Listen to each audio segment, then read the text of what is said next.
तुम्ही काय संग्राम बापू पहिल्यापासून धर्मनिष्ठ आहेत, धर्माचा प्रचार प्रसार करतात। त्याबरोबर हिंदू धर्मामधल्या ज्या पण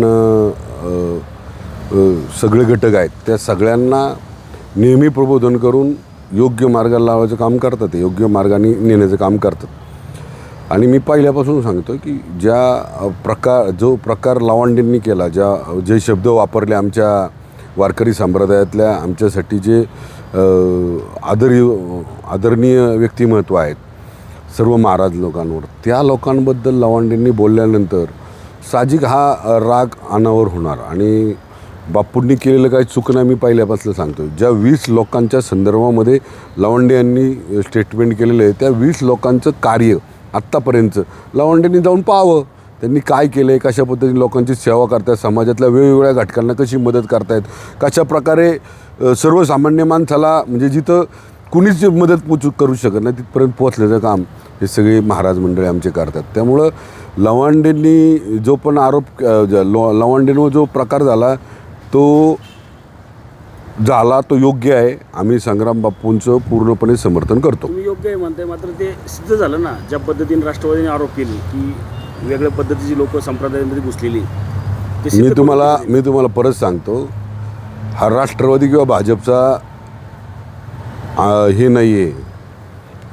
मतभेद नाही आहे, हा एक ना वैचारिक मतभेद असलेला विषय आहे। लावंडेंनी आपली पातळी आपल्या बुद्धीची पात्रता ओळखावी। लावंडे असतील हुशार, एक प्रवक्ता म्हणून ते चांगले असतील, पण आमच्यासाठी आदरणीय जे संप्रदाय क्षेत्रातले वारकरी संप्रदायातले जी लोक आहेत त्यांच्यावर बोललेत की त्यांची उंची नाही, माझी पण नाही।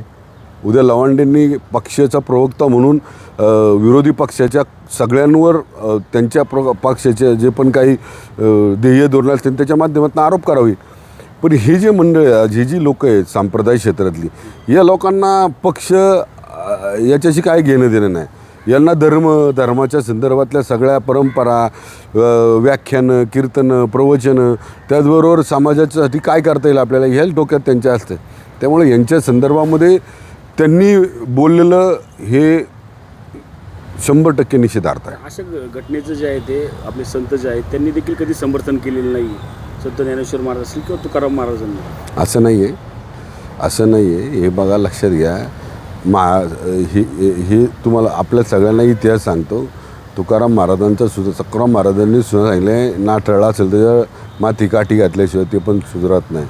आणि जर अशा प्रकारे जर चुकीचे स्टेटमेंट, स्वतःला काहीतरी विद्वान समजायचं आणि कुणाची तरी शाबासकी मला मिळाली पाहिजे आणि समाजात एक प्रकारचं विष कालवायचं आणि तेढ निर्माण करायची, अशा प्रकारचं जे काम लावंडेसारखे लोक करतायत त्याच्यामुळं हा प्रकार आपल्याला पाहायला मिळतो। उलट असं समजा की संग्राम बापू भंडारे होते, त्यांनी फक्त शाही त्यांच्या अंगावर टाकली, दुसरं कोण असता त्यांच्या जागी दुसरं कोण जर तिथं गेला असता कदाचित दुसरं काहीतरी झालं असतं।